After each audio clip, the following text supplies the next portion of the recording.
Hello and welcome to another edition of your favourite podcast, Insane in the Membrane, with me, Rich Wilson. Insane in the Membrane. And this week I'm joined by the masterful Darran Griffiths. How are you, mate? You good? Yeah, I'm good, man. Thanks for having me on. Yeah, I've been looking forward to this. Yeah. Our pleasure. It's nice. It's been a long time coming. A lot of back and forth and moving about. We do apologise for that. There's been a lot of personal stuff going on, so we had to shift things about, but we're here.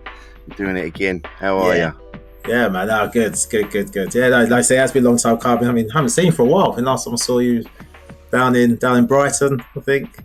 Yeah, man. We did.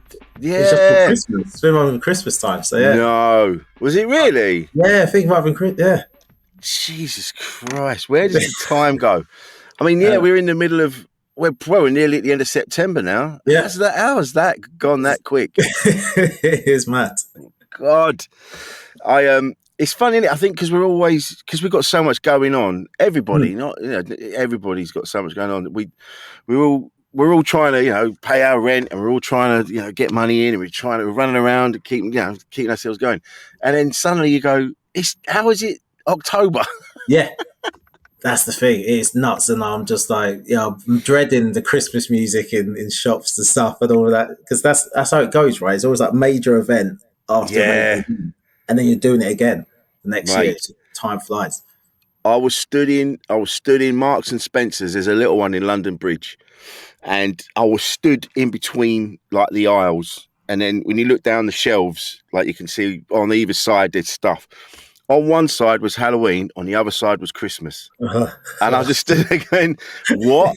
That's where we're at now? Consumerism has just got so out of hand. Yeah. I'm like, we're just putting away the Easter eggs. What the fuck?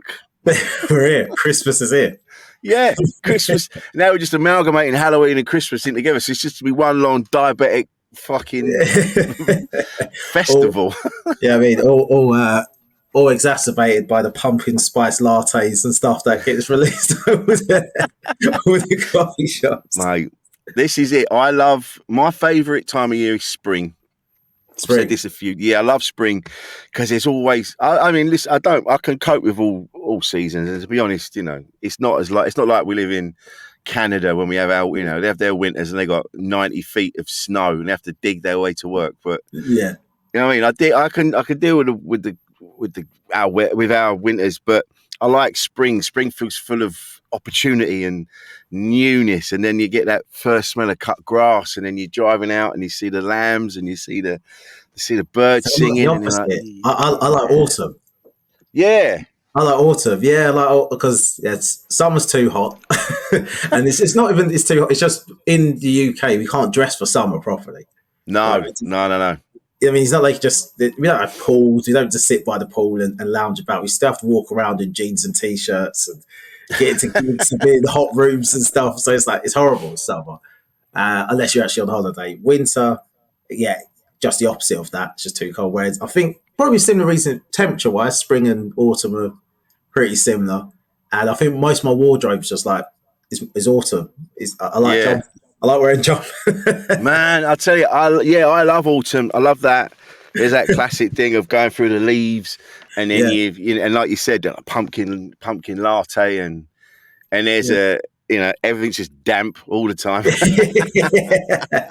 think the thing is, we forget that we live on an island, and we got different things coming in from different places. That's why you've got palm trees down in the West Country, and then you got icebergs up in the north. And it's like, because it's like the Galapagos Islands. So we've got so many different things going on. Crazy. That's why, that's why when you go out, I remember years ago seeing a fella. He had on a big, like a big puffer jacket, ski like Himalayan like bobble hat thing. And then he had his jeans, leg warmers, and flip flops. And like that man, it's confused guy. He's just ready for it all. He's just listen. I'm ready. But that's how it is. That's why we can't dress for it, because we It's just things don't last long enough for us to. No. Like the Did you? Already? Yesterday, and I was comfortable with it yesterday. I can't even wear. I can't wear pajamas. I have to wear these. I wear a pair of shorts because what I ended up stripping off in my sleep because so even my subconscious is like, we ain't doing pajamas, man. We ain't doing pajamas. We ain't there yet. Oh yeah, I always overheat in my sleep. I always have that worried moment of waking up about 4 a.m, just soaking wet. I'd be like, have I wet myself? What has happened here? And then I realised, no, I can't because my neck's wet as well. I can't have wet myself. That's a lot of piss. Yeah, I have. Yeah, years ago when I was doing copious amounts of illegal substances, there was always a time when I'm like, oh god, I don't know if I've wet myself. I don't know if I need to go. I don't know. Chaos, absolute chaos. But we were just talking before we went live. We're talking about babies and that. Yes, I am expecting.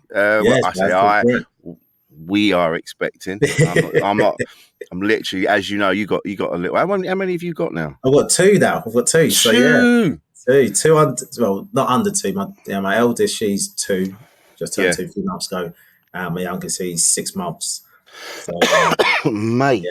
A lot going on. I remember that when you've just, how can your first one be 2? You've just had it. I remember when you were about to have it. Mate, it's crazy. Like being in Edinburgh, I came back halfway through. So the first 2 weeks, felt like she was exactly the same as when I left. But the second 2 weeks, she came back and it was like, she went from kind of, like a big baby to this little kid, like she was a toddler, right? And she was talking, and she had like sentences, like proper, like 6 to 7 word sentences, and her speech was really clear. I was like, what has happened in these 2 weeks? Yeah, just transformed. I was like, Jesus, time is flying. Time is going to fly. Honestly, mate, you turn your back on them. Like you say, you leave them, and they're like, Dada, not leave. I love you, Dada. And then you come back and they go, hello, father. Take a seat. I have some questions. You appear to have abandoned the family for a month. Yes, father. You have been in Scotland for 3.5 weeks, and you appear to have come back with less money than you left with. You care to explain yourself?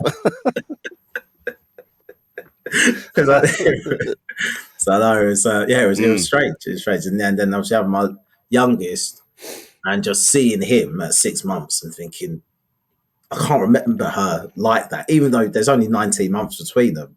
Yeah, just the development seems so big, and that. So that's the difference in development. But yeah, like, it just shows how quickly time flies, how quickly they develop in short spaces. Now, when's your one? When's your one due? December. So this coming December, around about December 13th is the due date. But Kate's gonna have an elective cesarean, so I think that'll be a couple of weeks before that, which is handy actually because I'm busy. It's Christmas. I'm joking. Everyone listen, I'm joking. What I've noticed this time around, because my other boys are 31 and 26. Yeah. And I remember, so it was early 90s. It was 1991, 92 when we were going through the first pregnancy. Man, you have no idea how different things are in 30 years. Imagine. Dude, the amount of information that's available now. Like, you know, I don't know how we coped before the internet. This is before the internet. It's before mobile phones. Proper dark ages stuff, man. Yeah. Even down to the thing of, and I've said this already, but when you needed something in the middle of the night, you're like, oh shit, I need this. Or my partner Lisa, the mother of my kids, she was like, I need you to get me like Chewits and a bag of coal or whatever it was, or a salmon and a milkshake. And you'd be like, fuck. And you're trying to find a 24-hour garage because there wasn't like 24-hour shops. It just and even then, you'd be able to search and find one. You'd have to have known exactly where one was. Yeah. You got to go, there's a garage out by the A2. Yeah. All right, I'm going to have to go. And then I have to like ride my bike because I couldn't drive at the time. Hoping it's still open, hoping it's still there. Nothing's changed. You haven't seen it you haven't been down that way for like 6 months. Like it's crazy. Just things we take for granted now. Like I always joke with my niece that she's like 21. And I always say to her like, when you meet your mates, like you'll coordinate with your phone and stuff. And people have said this stuff on stage and that, but it's so true. Like, you'll coordinate with your phones. I remember meeting my mates at the bus stop, midday, be there at 12. That's what time you have to be there. And you've messed around in the morning. You get there at 12 and your mates ain't there. Now you've got to make a decision now. Have they got on the bus and they've already headed into town? Do you just get on the next bus and head into town and hope they're there waiting for you? Yeah. Or do you just turn around and go home and be like, that's it, I ain't going to see him? And you just be like, fuck it, I'm going. Yeah. And you just head into town and you're walking around the town centre. Thinking, I hope I see my mate somewhere. Like, I'm just going to walk, just keep on walking in circles. Like, might see them, might not. Spend like 4 hours walking around on your own, like alone. It was that, like you say, you just go, right, I'm going to have to make a decision. And if it was somewhere where we'd go ordinarily, you go, all right, I know where they probably are. Yeah. And so if you like, we used to hang around in the wreck, and then you get up there, and then they weren't there. You're like, all right, they might be up on the estate. So then you go up on the estate, and then they go, and then you see one of your other mates from school. And you're like, have you seen Tom and everyone? I went, oh yeah, he's up. They're up by the shops at LG Drive. You go, all right. So you end up walking up there, and then someone, no, they ain't there. Fuck, you know, back to the wreck, and they're there. You go, fuck's sake. They don't know the pain. Don't know the pain of that. No, exactly. They just go like, now what they'll do is like, I'm not coming, and they'll like straight away text, I can't make it. Can't make it. And you're like. Mate. Yeah, because that's what you could have done all of that, and you go home and you see them on Monday at school. Like, oh, where were you on Saturday? They go, I didn't even go out. It's like, I was looking for no one. It was indoors the entire time. I remember, it was different because we used to go to this place called the Civic on a Friday night. So this is when I was still at school, and that's when you'd have like a DJ, and it was like a young person's nightclub kind of thing. It'd be done by 11. Yeah. And we used to just pile up there. So you knew if you didn't go up there with anybody, you knew there'd be people up there. So you'd be like, that was a bit more, you understood everyone was going to the Civic. Yeah. So we knew that. But just randomly hanging out. And then trying to find a phone box that wasn't vandalised, and then trying to find a 10p when 10p's was big as a bin lid. And this is how it starts. This is how we sound like old pricks. Yeah, I'm trying to think like, what is their thing going to be like when they're now our age? They're older, like in their 30s, 40s, 50s. What are they going to be telling their kids? Like, oh, you don't understand.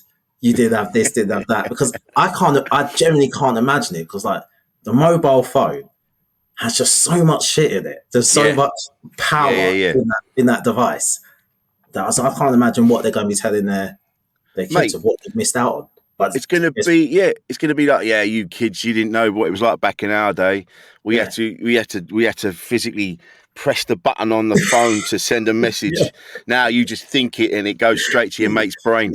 Yeah, exactly. And then we had to walk around to people's houses. You were fucking teleporting here, there, and everywhere. Yeah, it's gonna be that. It's gonna be stuff like that. You don't even know. We had to decide what we were going to wear, pick it out the wardrobe, physically put it on. Whereas you just download it onto yourself. You go, fancy wearing that. We had to chew our food. Chewing our food. You don't know what it's like, man. That when you need, and having to hydrate, mate. We used to drink water. Yeah, I know it sounds weird now, but you're 98% water. That's why. Yeah, no one know it just goes in you when you plug yourself in at night in your capsule. Well, I mean, I can't imagine it. But it's going to be interesting, though. It is going to be interesting to see how they grow up.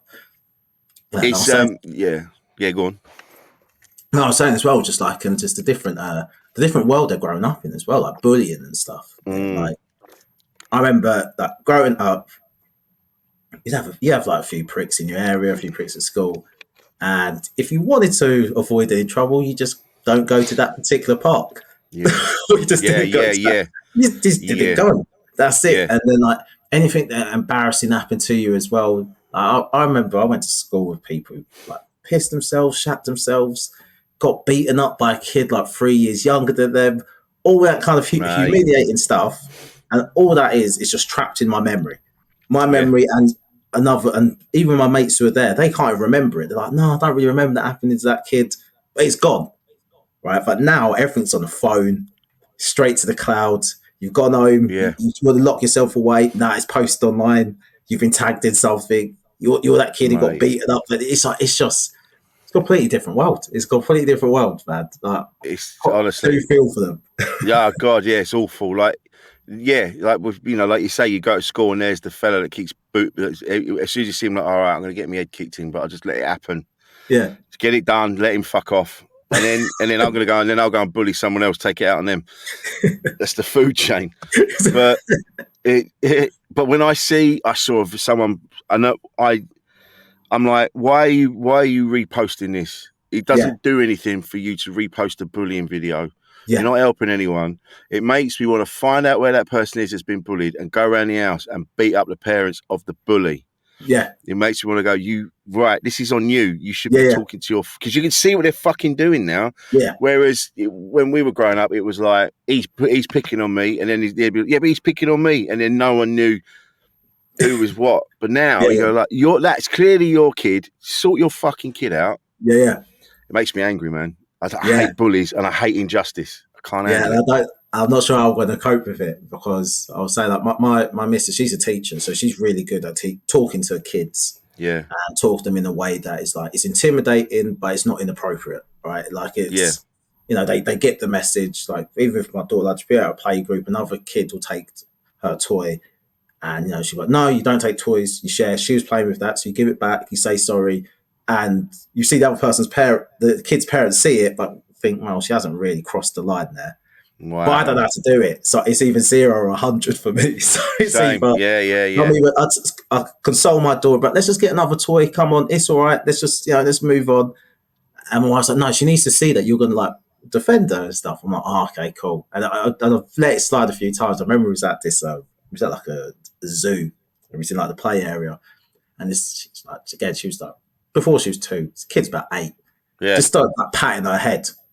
And I was like, what's this kid doing? Like, I could see she was like, didn't know what's going on. And he just kept on just patting her head. So when he came down the slide, I was like, right, remember what your missus told you? You got to like talk to the kid, be assertive. I was like, yeah, all right. The kid come down the slide. I was like, listen, mate, you see you just touched a little girl, don't touch her again. All right. He was like, oh, I'm sorry. And he just left the play area. And I was like, yeah, I think I know that well. Yeah, I'd have leaned in and gone, I will fucking end you. Just quietly whisper in his ear, I will fucking end you. I mean, I told my missus, I was really proud. Like, this is what I did. She's like, no, Darren, no. You threatened a child. You did. Did I? Oh, sorry. I did it. Yeah, you out there. He might totally. That kid never leave the house again. Just scared. So yeah. You probably made him a massive racist as well. You know what I mean? I was just thinking that kid hates black people now. Now he hates black people, yeah. You go, what's that kid's problem? Like years ago, someone's dad just went, wait, fucking pack it. He's sat in front of a therapist and they're like, what was your first interaction with a black person? It's like,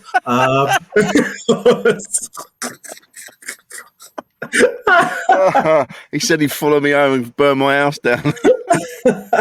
And from that day, I was scared of black people. Yeah. I can't help it. I can't help being a racist. Just like to point out, that's not the case. No. People are just racist for no fucking reason. Just anyone messaging in. Actually, I get it. We're making light of a horrible situation. Yeah, man. So where did you grow up? So yeah, I grew up in Essex. In Harlow, Essex. Ooh. So yeah. How was that? Because Harlow's yeah. It was interesting because it's like I think people look at Essex now and Towie has changed the mental image of Essex, but I'm from the shithole part of Essex. So it's not the nice teeth and fake tads. There's a bit of that, but it's it's weird. It's a post-war new town, so everyone's granddad is or grandparents from East London. They knew the craze, and that everyone's aunt. Oh yeah, everyone's granddad fought in the war. I should try for the craze, did you? Yeah, exactly. So I used to drive with Craze, and then I was in World War II, and now I moved to Harlow. He's like, all right, okay. Now working the Asda. So it's like, yeah, new town. Like all my family, either from Jamaica, but London though first. So always I spent a lot of my weekends either in southeast London, like Lewisham and stuff, or northwest London, like around Kensal Rise and Kilburn and stuff. Oh no, yeah. So it was always between those three places, just Harlow, growing up, school and stuff, and then southeast London or northwest London.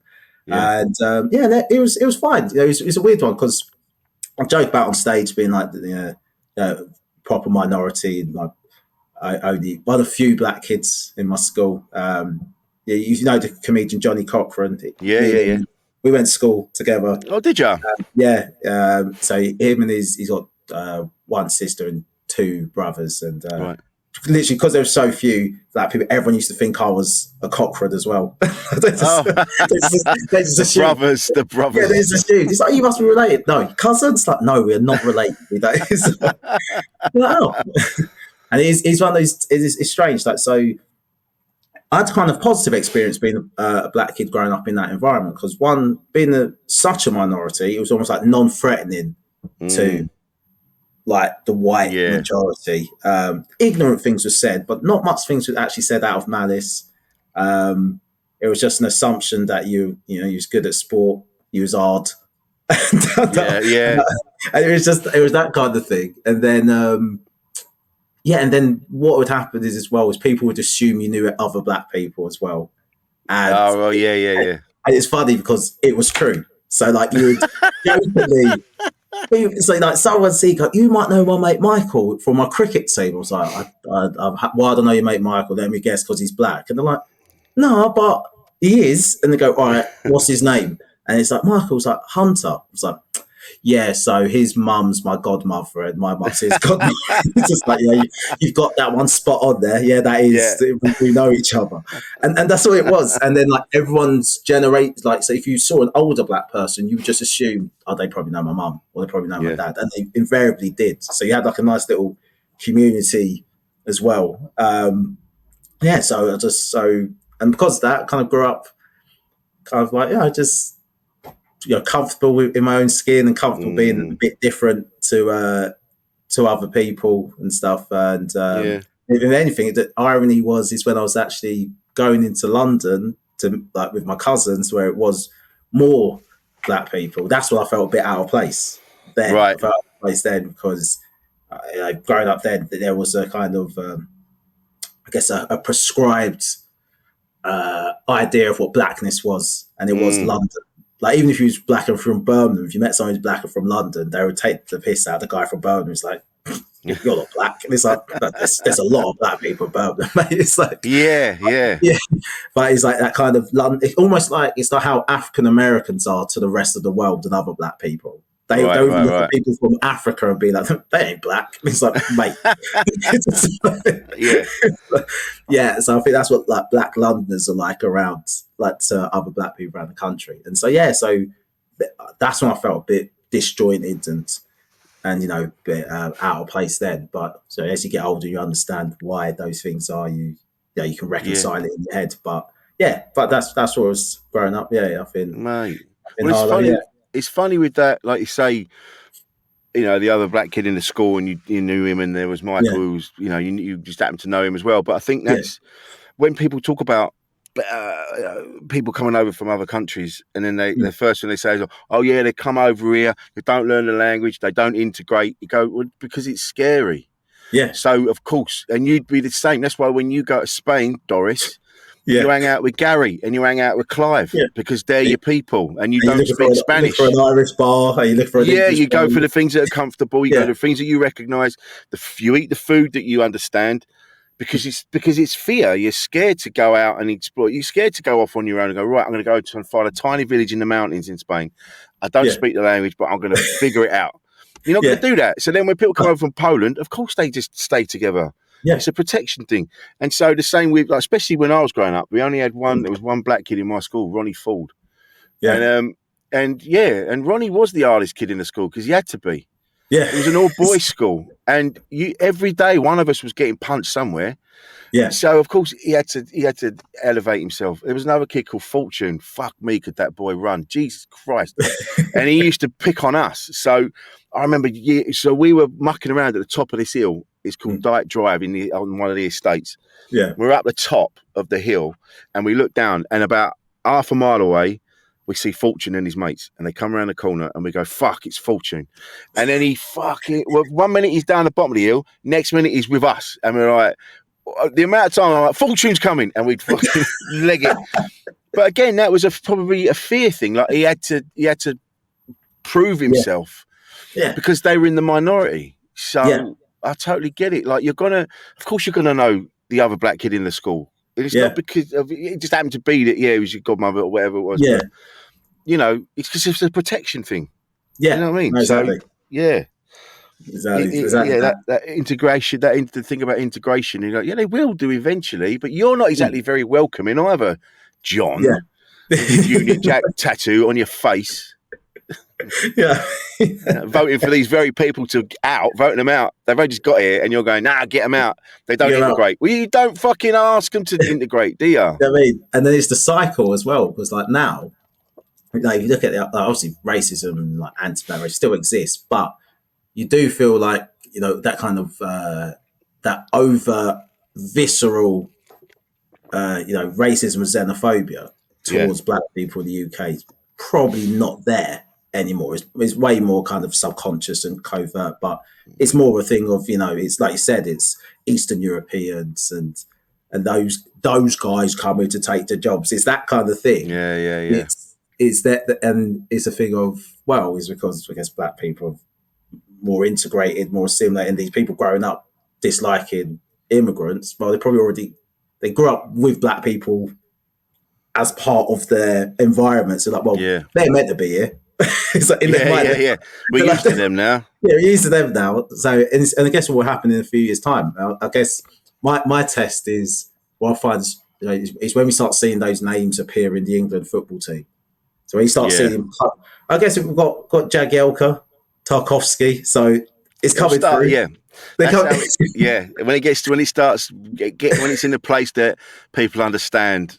Yeah, you go, now he's one of us. Yeah, because he's wearing our shirts, and now he's one of us. That's what. Like same like the football thing about when people talk about like gay footballers and stuff. I was like, I just know how it would be. It's a gay footballer, like should they come out, shouldn't they? I was like, this will happen.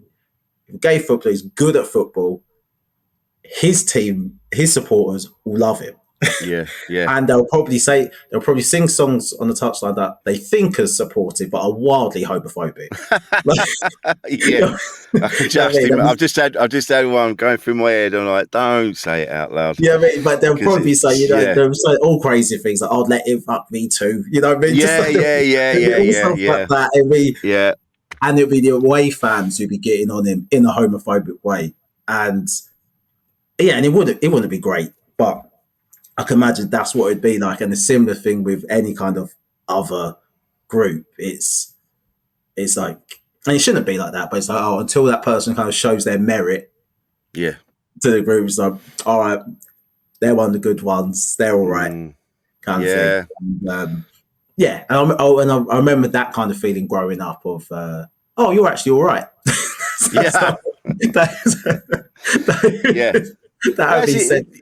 It takes a while for acceptance, and there's this thing that people just assume overnight everybody's going to be on board, everyone's going to understand it all. There's no kind of understanding of like, we all need to transition. So once people who are gay in football start coming out, there's going to be some pushback, and they go, there's going to be that. Yeah, but you have to judge. And I know it's horrible, and I'm saying it's easier for me to say that than for these people to actually do it. But when they start happening, and they all start happening, they're going to have so much support from the people like us that actually want these changes, that it eventually will get to a point where it just no one will give a fuck. It just has to. We just have to get through that horrible bit, and it is a working class thing, I think, of taking the piss. Yeah, it's not right. But it's like as I've talked about this before, where Yeah, if they're taking the piss, it's because they like you. yeah. It's when That's they're the not thing. taking the piss. That's when you got to. So all these songs. I mean, I remember years ago, my mate took me to see Brighton and Hove v Wrexham. He's a Wrexham Right. fan.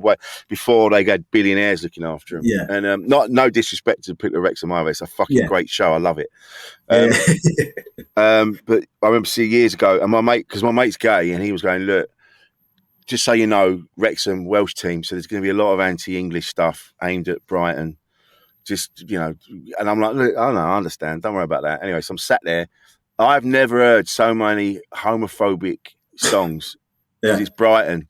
So yeah, they're just going for it. The Wrexham fans, honestly, it was funny and inventive, but at the same time, we go, if this was if this was away from the football, it'd be fucking even worse. yeah. I'm not saying it's a good thing, No, but it was meant with humour and things like that, and yeah, and then they were shouting sheep shaggers and all that shit, and and it isn't right. I get it, but it's that thing in it. If they're taking the piss, it's because yeah. they like it, and it's Yeah, and it's a strange bit. Is like because I've grew up in that environment of, I don't know, I feel I have like a good barometer and a good gauge. If I'm like in a pub and I'm like only or one of few like ethnic minorities in the pub, and people start giving banter, and if I'm with like a mate who's black, who's maybe from London, so he's ready to go. yeah, He's ready to be like, yeah. well, they fucking like, what they say the piss? Well, this, and I was like, mate, it's fine, it's fine. But I think I have a good barometer to go, no, it's fine, it's fine. No, actually, no, that one weren't. Okay, no, that was that was from somewhere else. That one. Okay. Oh right. It's time. I think it's time for us to go. Yeah. You can know. Yeah, you know when it's changed. Yeah, you can tell what's that bit of banter. What's that? All right, I might have to eat that one. I didn't like that one, but all right, fine. Yeah. But, and you go, hang on a minute, that's getting a bit much now. Yeah, that's good. But isn't it? But this is the thing, and it must get exhausting as a person of colour. Even that phrase, I don't even know. Yeah. That sounds fucking weird to me. I've said that on here. I had a whole chat about that because it just feels odd.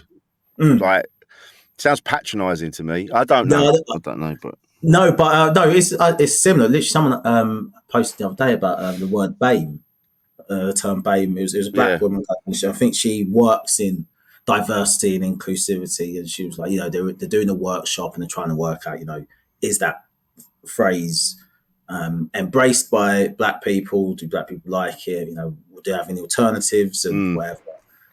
And for me, it's just like all BAME means to me is non-white British.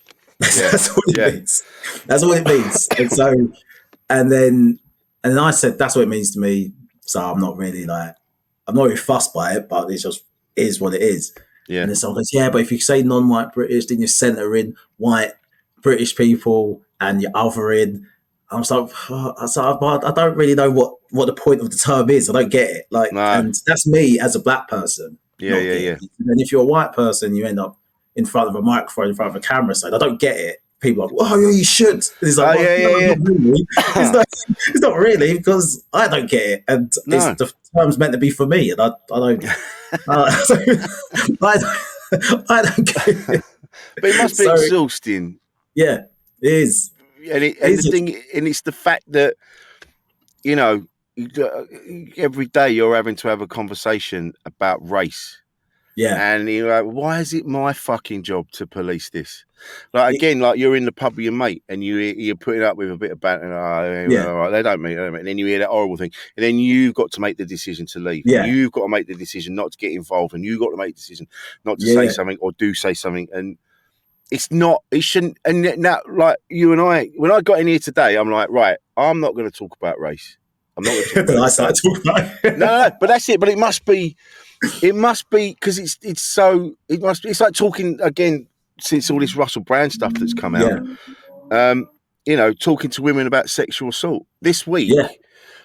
So the other day when it all started out, I mean, we've known about it for years and we were all talking about it, and then because the other day when it all came out, and so conversations were starting to be about other names in our comedy industry.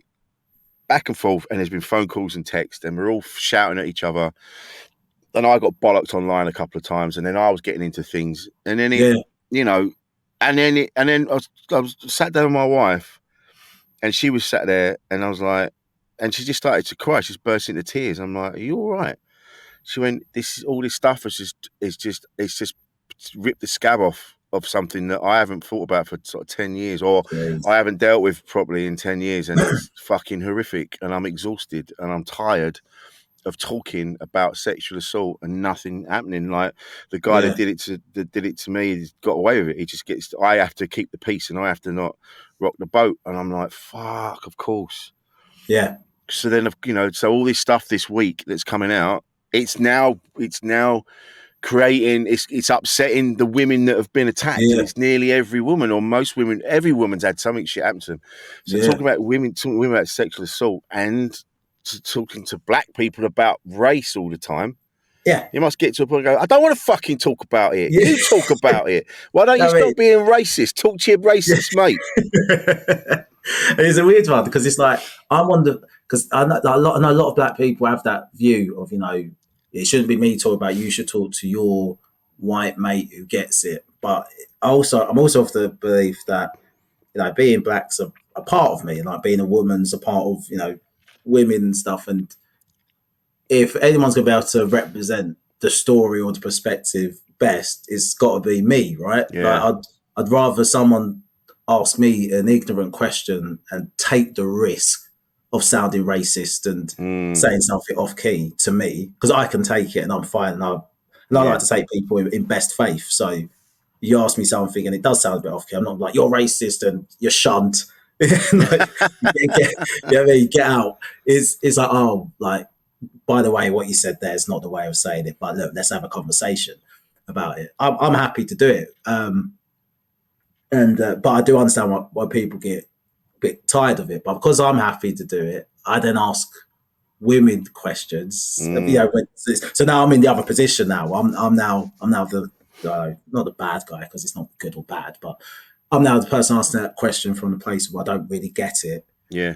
And then I'm having to take the risk, and then and it's a coin toss, isn't it? Like some women you ask, and they'll be like, "Yeah, no, what you're saying is wrong. That's actually quite a misogynistic attitude because of this." And oh, how's that misogynistic? And they'll explain why. I'm like, all right, yeah, I kind of get what you mean. And then you ask another woman, and she'll be like, "Oh, fuck off. Yeah. This is the reason. You're part of the problem. You asking this question is a part of the problem." It's like I'm trying to find out. I'm trying to so I have empathy for a white person who hasn't grown up around black people, doesn't know anything. Like everyone just assumes you must know. Surely you know. It's like, no, people don't. Everyone's got their own shit sandwiches they're eating, and they don't know what other people's taste like. So if they have actually taken the time to go, do what? Let me put my shit sandwich down. Let me ask you a question about your one. Yeah. You should have just flipped the plate over. I'll fuck off. He's like, actually, fair enough. You've asked me a question. That's it. It's the intent. It's the intent. Yeah. I remember. It's only since doing comedy. I mean, I'm 20 years in nearly, and it's only since doing comedy that my worldview has changed. I had kids when I was 19, 20, so I was doing that from a very early age. So I wasn't very academic. I've said this loads on it, but so I didn't really listen at school. I don't remember being told about, the fact that, Africa. I remember being Africa was a continent, but then I didn't realise that, there was all these different countries. It didn't occur to me. It was like, that's Africa, that's Australia, that's this, that's that. Yeah. So it's only since doing comedy, I'm like, oh yeah. So there are people from Somalia look like that, and then people from somewhere else they look like that, and people from New Guinea look like that. And it's only through comedy, because before it was like, they're black people, this is white people, they're Chinese, and they're even down to like Asian people. It's like they're Vietnamese, but they're from Nepal, they're from somewhere else. And you're going, and that's comedy has done that for me. It wasn't school. No, and it took me that took me 30 years to get to that point. And I think what that is that thing of the exposure to people from these different places, right? Yeah, and I think that's the thing. You got people online talking about BLM and it'll be like a white guy from somewhere, some village up north, and he's never even met a black person. So No. he's just talking from at this point. I don't know this group, but I've got an opinion on it, and I think that's all things. Like even I think I've got enough like perspective to think I'm not like the most switched on I could be, but I think I'm way more switched on than I was 10 years ago. Yeah, same. And I think about myself like I started uni. If someone was to ask me at the beginning of uni, like, are you homophobic? I'm like, no, of course I'm not. I mean, I call everything gay because it's funny, but I'm not. I'm not homophobic. And then it was really easy for me to say I'm not homophobic because I hadn't actually met or spent any time with any gay people. And then what I found when I did meet gay people at uni, I was just like a bit like, I don't really want to hang out with him. Yeah. And it's like, oh, why? Oh, it's because he's annoying. It's not because he's gay. It's because he's like, I'll layer something on top of it. And then it's only being at uni, actually hanging out with people, talk to people. And then it's just like, oh, actually, I probably was pretty homophobic when I first joined uni. And it's only like I did a module at uni, literally called Sexualities.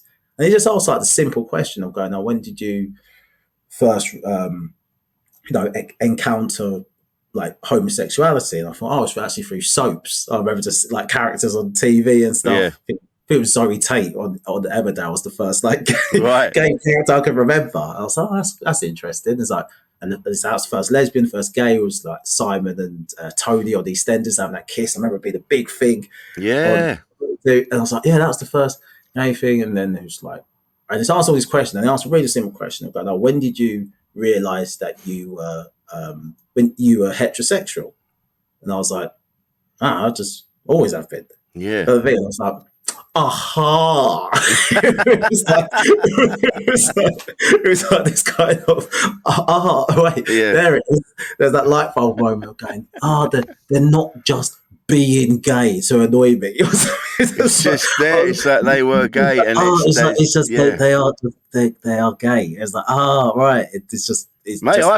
I've asked that question on here, where and it's only when you think about it, you go, that was a fucking stupid question. The thing, there's all these things. I remember, I remember not knowing, because like growing up, Asian was what I now call South Asian, brown people. And then going back to terms, the Chinese-looking ones were Chinese kind, and then it was then to correct me, going, no, I'm actually Korean. I was like, Chinese. That ignorance, like, you haven't really looked at, studied it. Yeah, and then you go, all right, then the word's Oriental, and then someone goes, you can't use Oriental anymore. I was like, what do I call them then? And it's like, and then someone's like, East Asian, like they're from the east of Asia. If you want to speak, I was like, that makes a lot of sense actually. If just say where they're from. It's like, just have a look. You don't say that's the thing. We can. You could just Google it. And it just never crossed my mind until someone's going east. I was like, I guess the guys who are usual Asia are South Asian, I guess, look, that's really solved that issue. The answer's there all the time, but it's until you ask the question and you put your foot in it, it's like you just don't know that, and then all that happens is people ask, like, not even the question they really want to ask. They ask like a little entry level question, get burnt, and go, I'm just not even going to approach that conversation again. And they have all these ignorant ideas in their head just unresolved because that moment that they've built up in their head, like, let me just ask this black person, what does this thing mean? Yeah, and they just bit my head off. It's like, I'll just leave it. It's if you've got a good relationship with somebody, and it can be clunky, but you can just go, I don't really know much about that. I don't know. Can you help me out? Yeah, 9 times out of 10 they will, and it's online is the one. That's where it's the difficult. You can't ask online because there'll be some fucking knob with problematic hair giving you a fucking lecture. You go, shut up, I'm trying to do my best. I'm not being a dick. I've just said the wrong thing. Yeah. But obviously, if you look at the rest of what I talk about, I'm obviously not a fucking asshole. I'm not being a knobhead. I don't need you to preach to me and patronise me. No, I'm asking a question. I don't know the answer. I don't know the answer. Yeah. So I'm trying to better myself so the world's a better place so we can all get along. I don't need you shouting at me over your fucking oat milk latte, you knobhead. There's going to be some complaints about that. Yeah, if you're upset about that, it's you I'm talking about. You know who you are. Pack it in.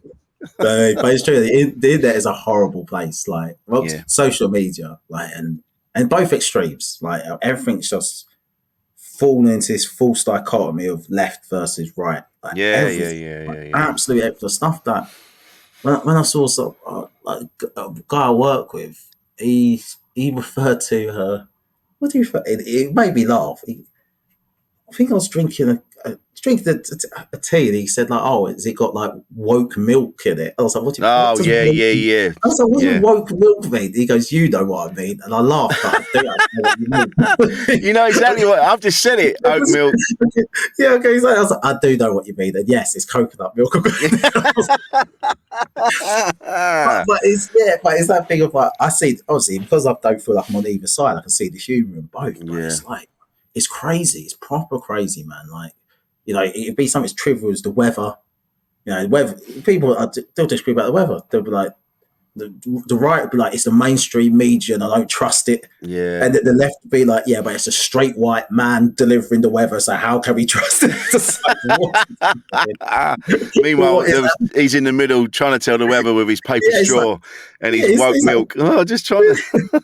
Yeah, it's just like, guys, it is pissing it down outside. That's all I'm telling you. That's all I'm telling you. Look out your window. You don't even need me.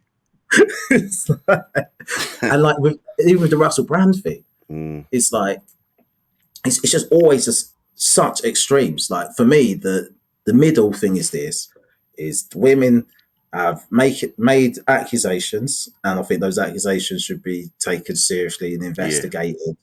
And from this point, that's it, really. And but instead, it's on one side, it's all men are terrible and you're all predators, and you knew what was happening, you lot didn't do anything, and men don't protect us, and it's just like, I wasn't involved. And the other side is, again, it's the mainstream media, it's the Matrix, they're coming after him, it's too close to the truth. And it's like, what is happening? Mate, I know. And you're just sitting in the middle going, I'm just trying to pay the rent. I'm trying to do my bit. I'm trying to look after my kids. I'm trying to make sure we got money coming in and food on the table. And I don't know. I don't know. If I saw it in front of me, I'd do something. But I mean, sorry. Yeah, and it's that crazy. Is that crazy thing? But yeah, we're all muddling through, aren't we? We're all trying to make it, trying to live the best we can, and trying to make life a bit less shit for our kids. That's all you can do. That's all you can do at the end of the day. Is just do your best. And you know, if you hear something in a green room, or you hear of somebody doing something, say, "Oh, I heard about this thing. Is this what's going on?" And that's all you can do. You can't. I don't know what we can do. You got to get a van, go around, gather up all the people we've heard about being fucking wrong-uns. Yeah. Take them into a field. I don't know. Although I was so pissed off yesterday, I was losing my shit. I'd had a few phone calls to people, and then, you know, I've had conversations with mates, and we're all reflecting, and we're all talking about, you know, our own past indiscretions and things like that. Yeah. And you're going, well, you know, we are getting better, and we are, you know, when you're younger, you're a fucking idiot, and you get pissed, and you're a bit handsy, and you know, that sort of thing, and it's not right. But you know, we're all talking about it, and you know, and teaching our kids not to be that way. Like, my boys are fucking legends. My lads, top boys. They tell me how it is. Yeah. But I nearly lost my shit yesterday. I was going to put a video out going, just naming everybody. Go, right, I've had enough. These are the fucking names that keep popping up, right? What's happening? drop me a line. And I'm like, who the fuck am I to do that? Who do I think I am? Just, I did. I calmed down. No, but even that, like you talking about when you're younger and, you know, thinking about your past indiscretions, like that's another thing as well. It's like, we don't allow that. I think that's part of the journey of learning, right? Is you look back at your own behaviour and go, oh, because it's easy to look at all these people, yeah, they're terrible. These blokes are terrible. But I've always said to my mates, I go, we're lucky, and I'll speak for myself as well. So we're lucky that those times where you got hammered with a girl and you've gone back to her house and you've had sex and then you've woken up in the morning and fortunately for me, they've turned around and be like, oh, you're right. And laughed off last night. And we've like, oh, okay, cool. Because it's very easily, when you think back, it's like, well, she was hammered. I was hammered as well, but that's not how the law's written. No. And it's just like, and she could have woken up and be like, who the fuck are you? And now suddenly what I thought was a great time last night is now a serious thing. And then if I have to have an honest conversation with myself, like, was she too drunk? Yeah, probably. I mean, I was drunk, but that's not a reason. It's like, no. You know what I mean? But that's it. You're questioning it all, and And so, I feel like you question that, and I hope that no one ever sees that clip and goes, "Oh, he's a terrible bloke." But what I take away from that is, right now I've got a son and I've got a daughter as well, and I'll be telling my son, especially my son, like, look, you might like the girl and stuff, and she might have given you the come on earlier in the night, but once she gets past a certain point, mate, you drop her home, make sure she gets here safe, and just wait for another day. Just wait for another day. If she's on it, she'll be on it when she's sober. Like, just wait for another day, mate. Just like, you know what I mean? And that would be the advice I'd be giving my kids. But without like that kind of, I guess, the Me Too movement, having to actually ask yourself those questions. So I'd probably be like, lads would be lads, go out, get hammered, pick up birds, and I think it's whatever happens. But it's like, no. I mean, in that respect, it's that you're both pissed, you're both having a good time, it's still consensual. Even when I've been hammered, you still know if that person does or doesn't want to do something. This excuse of like, oh, well, I didn't know and I was pissed, and you go, you fucking know. I remember being with a woman years ago, and we were halfway. It was back and forth, and she was like, "Yeah, I want to come back with you." And then and then she was like, "Oh, but we're not doing anything." I'm like, "Yeah, fine." And we ended up doing something, and then even then we were both fucking hammered. Yeah. And then halfway through, she was like, "Nah." I'm like, "Oh, right, yeah, right, okay." Yeah. And then we just, we sort of finished it, for want of a better phrase, we finished each other off in different ways. That's a horrible phrase. I do apologize. Yeah, but, there's no other way of saying. No, you know what I mean, right? But even then, and we were both hammered. We'd all been doing shots. Yeah, and there was still that. No, she said no. That's that. And at any point, like, if a person's in front of you, they could be stood in front of you, bollock naked, and then they still go, actually, I'm not feeling it. It's like a record. It's like a record scratch in my head. Yeah. That's what it's like. It's like having a breakdown. Just, fuck, the lights have come up in the club. It's like, everyone's I'm disappointed, but I'm like, Yeah, of course, because you're excited and you want to do it, and then whatever's happened, and she's just gone, do you know what, actually, I'm not feeling it. And then but the disappointment for me is because it really isn't happening now. I've accepted in my head it's not happening. That's why I'm disappointed. There's no part of me going, I will try it. It's like, oh man, all right, fair enough, but I'm gutted. Yeah. It's the damn it. And that's it. It's that, and it doesn't matter what the reason is. If they've said no at any point during what you're doing, they've gone, naturally, I don't want to do that. Then you go, all right, let's think about blue balls and all that. It's like, but we're here now, and you've got me all excited. You go, tough shit, mate. Go and have a wank. Go and have a wank. Yeah, to fuck off. To please fuck off. You know what I mean? And that's the thing. And like, I'll definitely, I would have hammered that bit home already, but I think I'll be saying to my son, like, just a step back, just don't even, like, you just don't have to go for every opportunity. Like, it's just, it will come, mate. It'll come at another time. Just, it's fine. And like I said, just even going through that it's an attitude thing. It's definitely an attitude change. And I think it's an attitude change in both men and women. I think women would educate younger girls to take fewer risks as well, Yeah. But even that, I think, like me saying that, I know some people take that as a toxic perspective, that I've said that, I've put it on women kind of thing to take fewer risks. It's like, no, I think we all have to. But that's the issue, isn't it? Take responsibility, right? Yeah. Because I think sometimes, I know, like, talk to women, and it's usually the conversation ended well, about the threat of violence. And granted, the risk is higher for women for violence, and especially like sexual violence. But as guys, we don't like violent men either, and we're scared of them as well. Yeah, of course we are. Yeah, but the thing, I think the difference is what they're saying is why like you've just said, why is it on the women like that? And I remember growing up, and it was, and I remember the grown-ups around us when they talk about someone being attacked on the news or something, and they go, well, why was she wearing that? Why was she out that late? Why did she go to that bar? Why did she go on her own? Why did she do why? And it was all like, no point did they go, why did he rape her? Why did he feel it was all right to do that? And that's where we're at now. It's like, it's not on like when that horrible story about Sarah Everard that haunts me. I fucking hate. I can't. Every time I think about it, even now, I'm like, oh my god, that fucking woman must have gone through is. And that's one of those moments, right, where it's like, doesn't matter how far that side you are, that's so like categorically, undisputedly like wrong and evil. Like a police officer, like first, he's like, there's nothing she could have done. I can't even. Correct. You know what I mean? Yeah. I even think of, I can't. It's pure evil. It's pure evil. But I remember there was talk about in the news going curfews for women. It was like, women need to be off the streets at a certain time because it's not safe.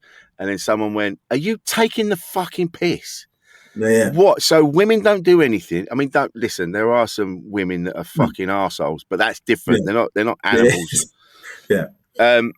But it's that like what we just get women off the streets who are innocent, and then men get to just barrel around like, oh well, there's no women around to fuck now, but we can still go out and have a pint. We can still go out and have a good time, whereas women are locked in their houses. No, men should have been. And I'll say this as well. I agree.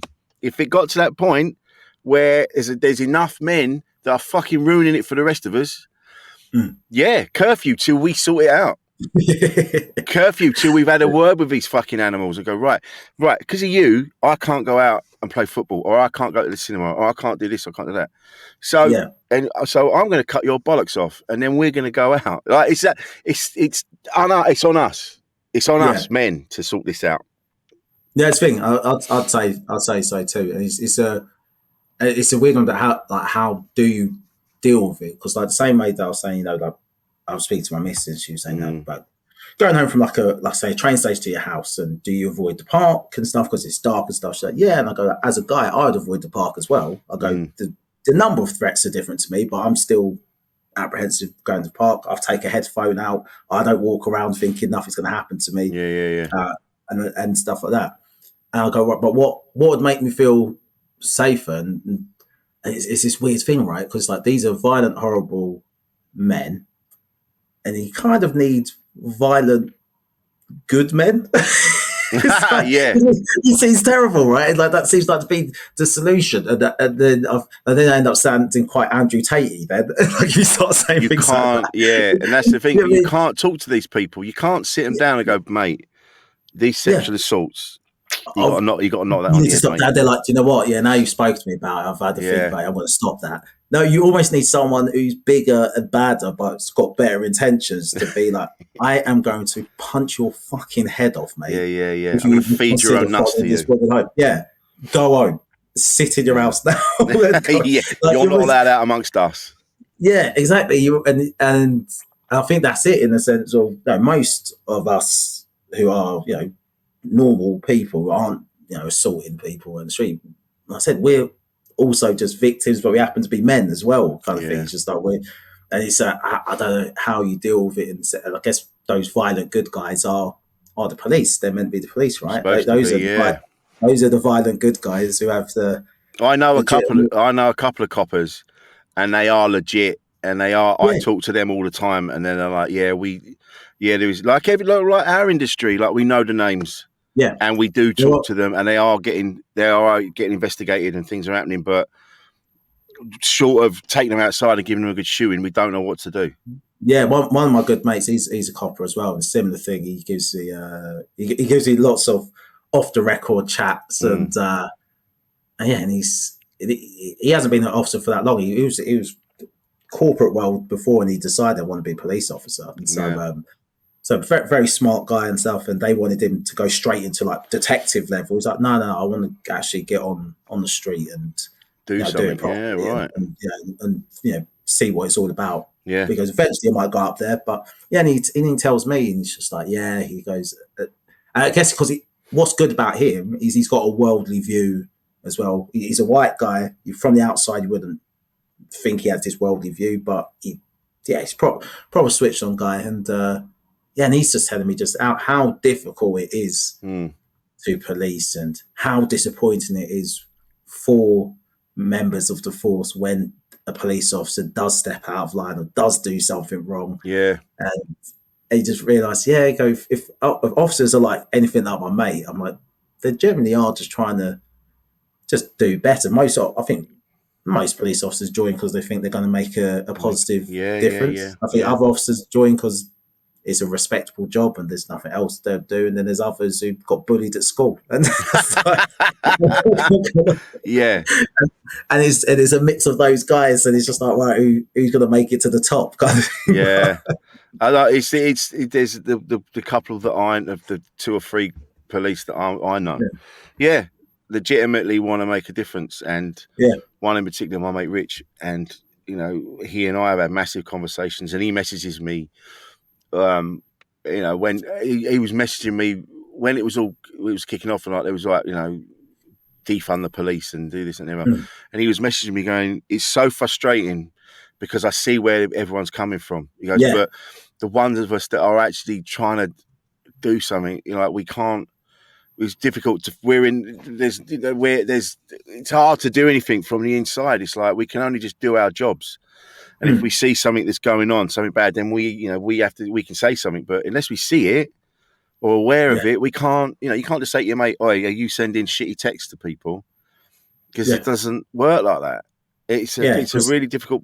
These fucking people in all walks of life that are being cunts to people are making it difficult for everybody else.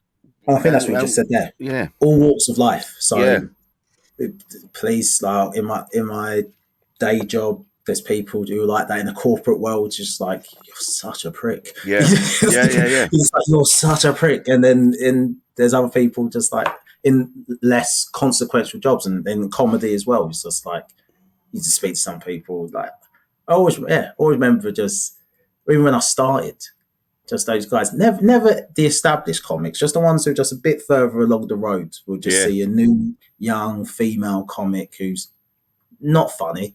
And I'm not saying that because she's a woman, saying like this particular comedian wouldn't be funny, but they will just take that girl under their wing and just be like, you see, they're always on the same gigs together. It's like, he just wants to shag her. He just wants to shag her. He just wants to shag her.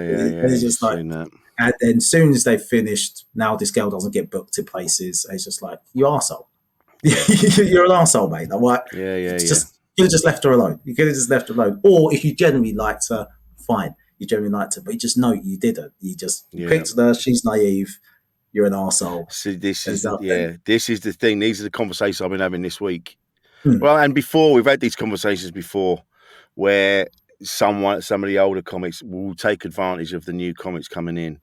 Yeah. And you're like, mate, and it's always lower down. Because I said this as well. I was like, well, it doesn't happen in the green rooms I'm in. And I'm like, well, it won't do, will it? It doesn't happen in front of you. It's not going to, because you're sat there. So they're not going to do it while you're sat there. Yeah, exactly. And then I think what happens is these creeps, most of the time they get sort of weeded out as they progress into the industry. Yeah. So the lower down clubs, when it's the new act night, seems to be more it's more there. rife. is there. Yeah, Yeah. it's right. Yeah, because it's exactly that. It's those new act nights where it's just like. So weren't you? And it's funny, like those same like comics never seem to have a girlfriend outside of comedy. No. They always just have that's just it's like the newest new up and coming. It's the newest. Mate. Oh, she's a new act. She's done 3 gigs. That's my type. You know what I mean? It's like She's vulnerable. Like, I've made her promises. Yeah. Exactly. And the female comic comes who fucking knows what she's on, switched on. There's you see them just kind of divert, go a different way. It's like I'm not. I don't need try to. No. I don't need to hang around with that fucking bin fire of a human being. But it is. But But we are chatting and we are talking about it, and we are again, like someone pointed out to me. They went, you know, this is not a time to be, you know, shouting and hollering. This is a time. It is time for reflection and thinking about your own behaviours. Because I know conversations I've had with other comics, and they're like, yeah, but you know, people are scared to kind of speak up because they're worried that their past behaviours will be brought into question. And you go, look, we've all been pricks at some time. Yeah. You know, I've been a lying, cheating piece of shit in my time. But I didn't want to be that. I don't know why I was being that. It was obviously reasons, and you know, but that doesn't make it right. But I think it's a cultural thing. You go, like, that's not what I'm doing. You know, yeah. I think it's like it was cool, wasn't it? As a guy, you behaved like you cheat, or large, or sort of say to my missus, like before her, like you cheat on a girlfriend, or your mate would cheat on their girlfriend, and it's funny. Wow, I see now. That's different. I didn't think it was that. I was just more. So this is what it was from my like group mates who was younger. So it's funny. Like, it's funny. We was on a night out. And then it's only as you get older now, and you like now we've got kids and we're married and whatever. If any of my mates was even talking to another woman now, it would be a hand on the shoulder, like, "You all right, mate?" Yeah, like, I'm just chatting to this person. Like, you sure? Yeah, you sure? Shall we go outside? Shall we have some fresh air, mate? Yeah. So I'm not going to watch my mate blow up his family because he's had a few too many drinks. No, we're going outside. You could have a go at me, go, "Oh, I'm going to do anything in the cab." It's like, shut up, get in the car, get in the cab, you stupid prick. Yeah. Do you think that is a culture? Do you think it's a cultural thing? Yeah. I think so. I remember talking to Quincy, is another comic of you know, and I remember talking to him on his radio show, and I was saying, but you don't have to try it on with every single woman that's in the room. And he was going, yeah, but when you get to a place and there's like bare girl everywhere, and I'm like, yeah, no, but why? What is it you're trying to do? What are you trying to do? And that may be a cultural thing, maybe. I mean, I think white men are more fucking sneaky. I think black men are kind of like, yeah, just gonna.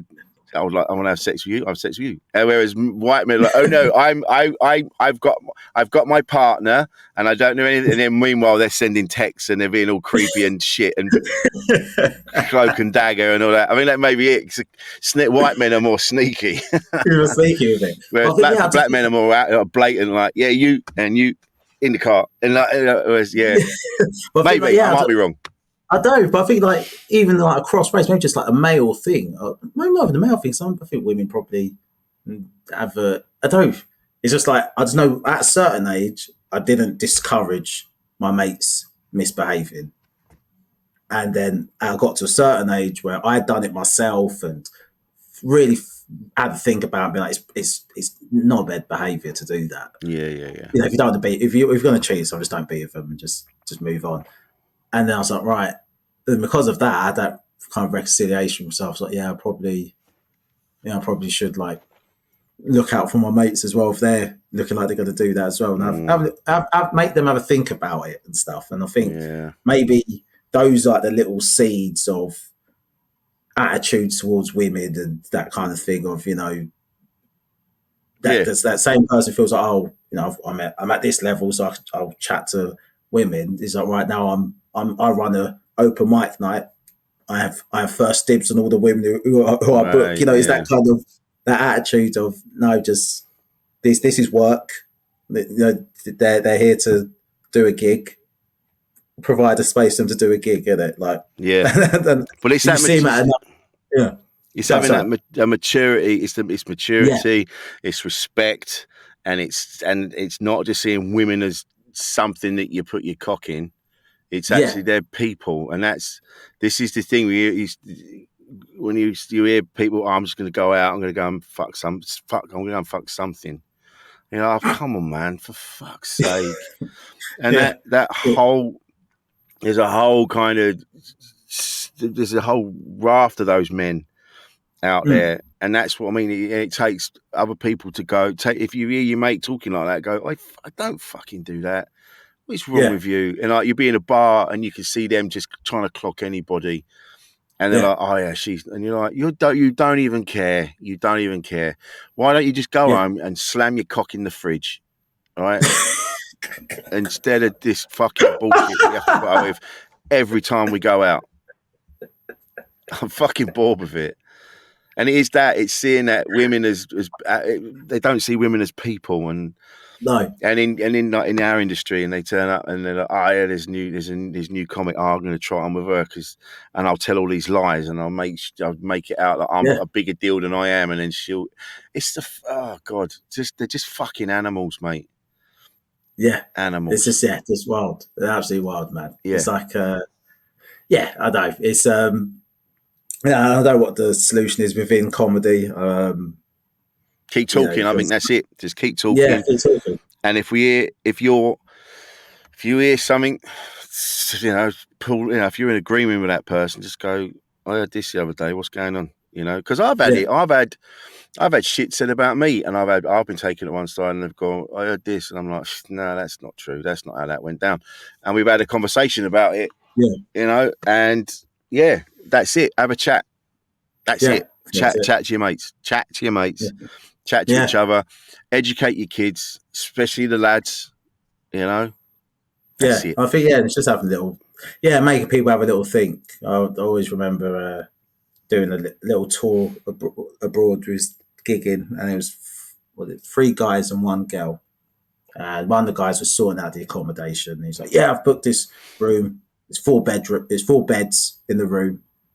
And I was in my head, I was like, well, it's 3 guys and 1 girl. I was like, yeah, what are you on about? Room. I was like, what are you on about? And then she didn't. I can tell, like, the way she was messaging back. She's like, "Oh, I'm not really sure about that." The other guy was silent on it, and I was thought, "Do what? I want to make this really unawkward. I'm going to find a place." Yeah. That way she could have a room to herself, and there's other rooms. I go, all right, I found this place, same price. It's been like I just basically did whatever I had to do today, get a different place. I go, this is where we should stay. And then like everyone voting against it, no vote goes, all right, I've booked it. And then she messaged me outside the group and went, oh, like, you don't understand how much I appreciate that. No, I didn't. She for whatever reason, it just felt like he wasn't getting it, that it wasn't okay. Of course he wasn't. For us to, And I was like, okay, he can't. That's just ridiculous. Like, just absolutely ridiculous. I go, for me, I guess I might have done it for selfish reasons. I was with my missus at the time. I was like, how am I going to explain to her, I'm going away to France and I'm sharing a room? So it's just like, no, it's just comedy. It's just a gig. Like, no, I was like, yeah, you have your own room. You're away from the guys. For me, that was just common sense. But I think if that is what I've been exposed to on that level, then and that was someone not trying to hide it, and someone probably didn't even have any malicious intent. He was just absent-minded. Yeah. It's like, what if it's someone who is actually a bit malicious and has got something man, bit evil in their head? Yeah, so this is what we have to be mindful of. This is what we have to do. It's on us men. Yeah, and that's the bottom line. And there's no other. There's nothing else now. It's gone on too much. It's gone on too long. It's on us, and that's so. Yeah. What a way to finish, Darran! What a way to finish. This has been a great chat, man. That's good. Where can we find you? Are you what you got? What are you up to now? What's going on? What's happening in your career, man? Post Edinburgh, so we've got my show Inconceivable, and so that's going to be. We haven't got dates sorted, but we are going to take it around the country. I think we're going to take like different fringes and stuff. Right. And, so we'll do that. Probably do it with another like work in progress show. Not for a show to do next summer, but just Yeah. just so I'll have a bit of freedom and not just tied into doing that same material for a year. So just so those two shows. So yeah, keep an eye out on that. You can find information on that on social media, which would be Darran Griffiths, so DARRAN GRIFF, so Instagram, X, formerly known as Twitter. Yeah. I still can't get used to saying X. I think it's Kiss. Yeah. And then my website is darrangriffiths.com. And I'll be updating that. That's it. I'm gigging all the time. I've got literally first gig back tonight post Edinburgh, so I haven't gigged in ages. But so we'll be back on the stage, chatting nonsense to people. Nice. About whatever's going on in the news. So good lad. Lovely. Well, honestly, mate, it's been an absolute pleasure to talk to you. Thank you for joining us. This has been Insane in the Membrane. Keep talking to each other. We'll get through this shit. We'll see you next time.